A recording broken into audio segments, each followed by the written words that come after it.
Emily had always trusted Jenna's judgment. They had been best friends since high school, and Jenna knew Emily better than anyone else.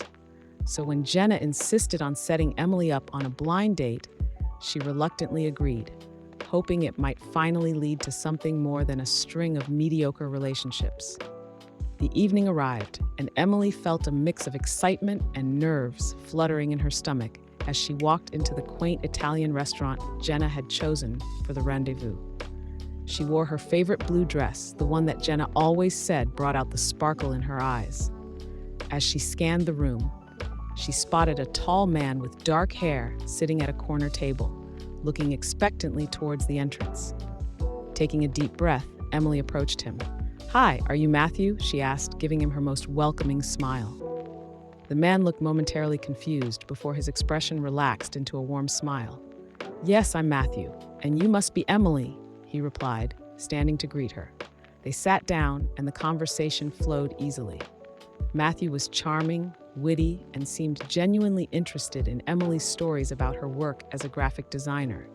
He shared amusing anecdotes from his job as a photographer, and they bonded over their love of art and travel. Emily felt her initial nerves melt away as they laughed and shared stories over a delicious meal.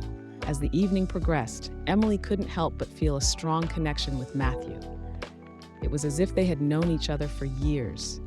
The chemistry between them was undeniable, and Emily found herself genuinely enjoying his company. When the bill arrived, Matthew insisted on paying, and they decided to take a walk by the nearby lake. The night was clear, and the moon cast a silvery glow over the water. They strolled along the path, talking and laughing, lost in each other's company. Emily felt a warmth in her heart she hadn't felt in a long time. This blind date was turning out to be one of the best nights she'd had in ages. As they reached a bench overlooking the lake, they sat down, and Matthew turned to Emily. "I have to confess something," he began, his tone suddenly serious. "I wasn't expecting to meet someone like you tonight." Emily's heart skipped a beat. "What do you mean?" she asked, her mind racing with possibilities. Matthew hesitated before speaking. "I'm not the Matthew your friend set you up with. I'm his twin brother, Mark. Matthew had a last-minute emergency and asked me to fill in for him. I didn't think it would go this well." Emily stared at him in shock. "So, you're not Matthew?" Mark shook his head, looking apologetic. "No, I'm Mark. I should have told you sooner, but I didn't want to ruin the evening. I've had such a great time with you, and I didn't want it to end." Emily was at a loss for words. The man she had felt an undeniable connection with wasn't who he said he was. But as she looked into Mark's eyes, she realized that the evening had been wonderful, and the connection she felt was real, regardless of his name. After a moment of silence, Emily started to laugh. Mark looked at her, puzzled, before joining in. The tension dissolved, and Emily felt a sense of relief.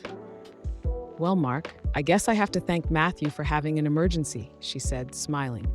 Mark smiled back, reaching for her hand. "So where do we go from here?" Emily squeezed his hand gently. "I think we take it one step at a time. Maybe we can have another date, this time with no secrets." Mark's eyes lit up with hope. "I'd like that very much, Emily."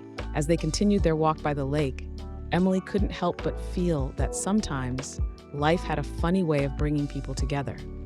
She had gone on a blind date expecting to meet Matthew, but instead, she found Mark, a man who had turned an unexpected twist into a beautiful beginning. And as they made plans for their next date, Emily felt a sense of excitement for the future, knowing that sometimes the best things in life come when you least expect them.